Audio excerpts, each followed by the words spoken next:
Hello and welcome to Walker Tea Review. I'm Jason Walker with a white tea to try today. Got my kettle, my water ready, my gaiwan, which is a traditional Chinese style or tool instrument for preparing tea. I'm going to scoop out enough here to cover the bottom inch to inch and a half of my gaiwan here. Now I try to, if you've watched many of these videos, or these reviews, you'll see that I try to be consistent in the way that I prepare teas. What you'll find is that you have your way, your preferred way of steeping, and that may require more or less leaf, thyme, water, or hotter, cooler water even. So those are things to experiment with to kind of find your way with preparing a tea. My water's been brought to an early boil. Actually, indeed, just a little bit more water. Early boil so that it started to rumble but not fully boil. That can be anywhere from around 195 to 205, somewhere in there. I scooped out enough to cover the bottom, like inch and a half diameter of my gaiwan. So while that's steeping, I'll introduce this tea, talk a little bit about it. This is from Yezi tea. This is their SilverNeedleBaiHaoYinZhen. You can get 1 ounce for $8.95.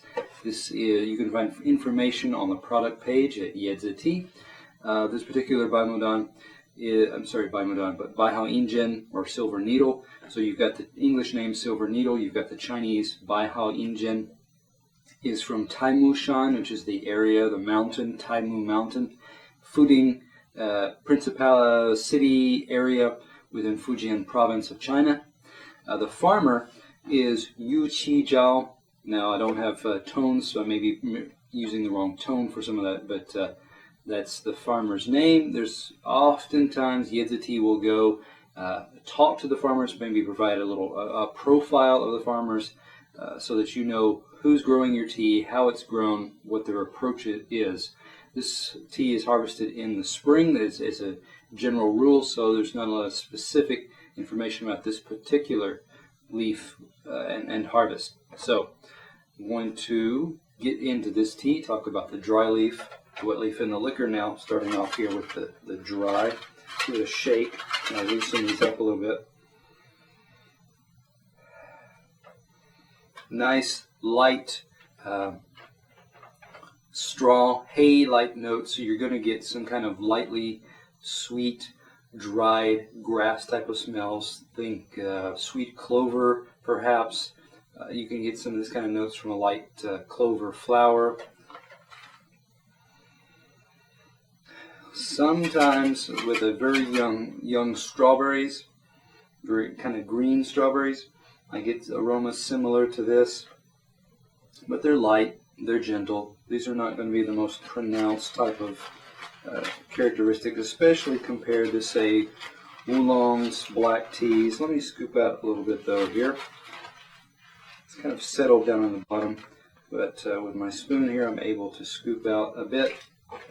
These are bright, silvery, fuzzy needles, holding up one here, an inch or more in length. A lot of these are going to be like that at about an inch or so, more probably in many cases here more than an inch in length. Silvery, fuzzy looking. You can actually see fuzzy being the hairs of the leaf, the protection that's provided to these young needles or buds here. Most of them are fairly consistent in that color there. Yeah, that's looks like a nice silvery, consistent quality there. I don't see a lot of that are broken or damaged in that sense. I don't see strong indications of blotchiness at this point, that they were rattled, bruised in the processing either. So, setting that aside, getting ready to pour this leaf, I'm going to angle my gaiwan lid over to the side. Index finger holds the lid in place. My other fingers and thumb on either side here for pouring. If you're new to white teas, you're going to notice a lighter, paler color than what you may see with a green tea, or especially a black tea or a oolong. Shake out these last few drops. Set that over to the side. Let's smell these leaves and talk about the wet leaf here. Give it a shake. Let them all the leaves kind of settle back down to the bottom.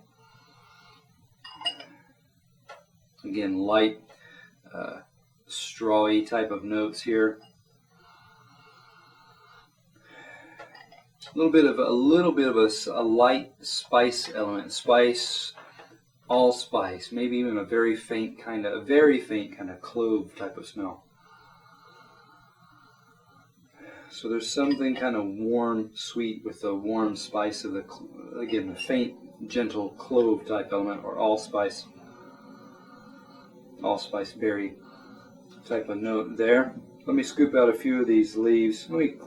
First off, I'm going to have to kind of clear away what's stuck to the lid here, so that I can select a few needles like this one that's hasn't unfurled. I can if I'm ever so gently and take my time, I can kind of unfold this outer leaf to reveal another layer of leaf inside there. And the interesting thing is this outer leaf is damp.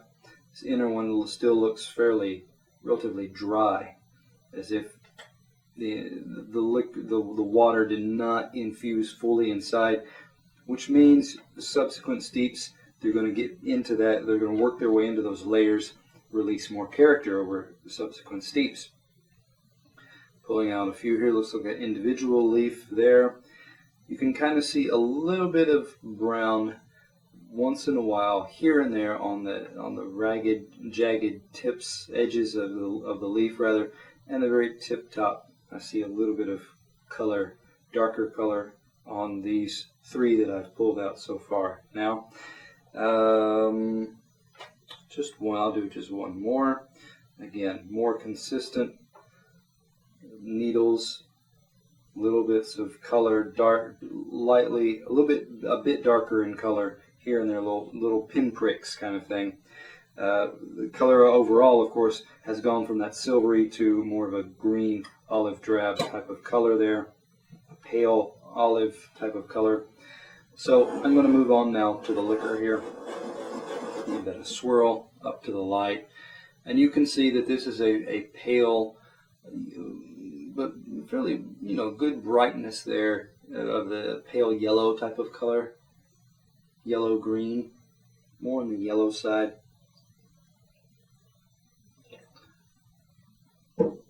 Not dull in the cup either. So I'm going to go ahead and give this a sip. Let me smell the pitcher here first. Again, the light, sweet kind of clover blossom type of smell. A bit of the boiled corn, sweet corn on the cob that's been boiled in water. You sip some of the broth from that boiling process.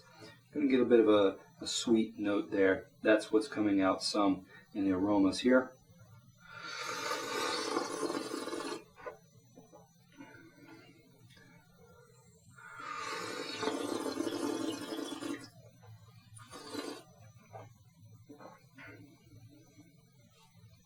Silver needles like this, you're often going to get a bit of silken astringency. So I mean, it's got some astringency, but it's light. It's very gentle. It becomes this kind of silken coating on the mouth, and so that's what's going on here.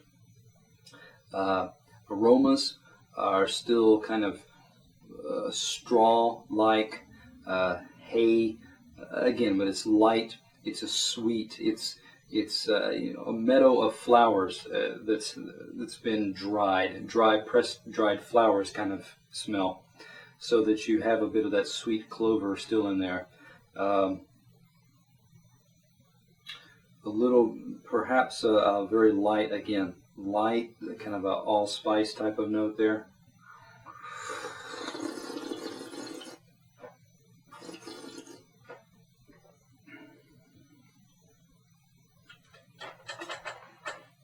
Aftertaste. It's a white tea. It's not going to have the most outstanding, most prominent aftertaste, but still, there's a bit of the sweet clover blossom in there. It just reawakened as I breathe in and out a little bit, it's starting to build up, get a little bit more intense. The intensity is building just ever so slightly, so it's a positive note.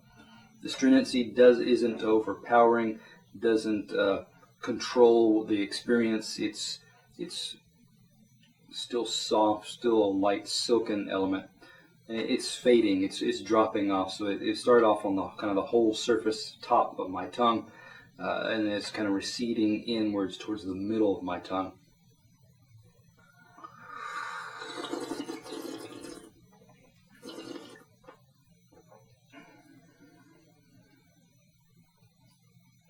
Broth texture, getting as it cools, it's starting to get a little lighter, a little thinner. So, looking at this tea, it's got some nice components.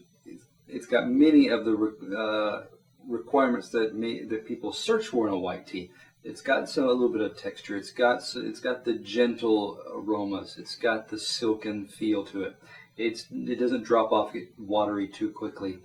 Kind of aftertaste that for a white tea is fairly well sustained. So those are all positive notes. Not the most silken that I've come across as far as texture goes.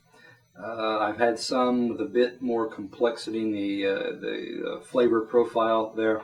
So I'm going to give this one an 89. Again, good base components there to work with. Again, perhaps you want to experiment. Perhaps there are elements that you can find that you can tease out more, elements that you desire that you can draw more out with experimenting with water temperature, steep time, those kinds of things. So come back to Walker Tea Review to find those teas with the best potential for you.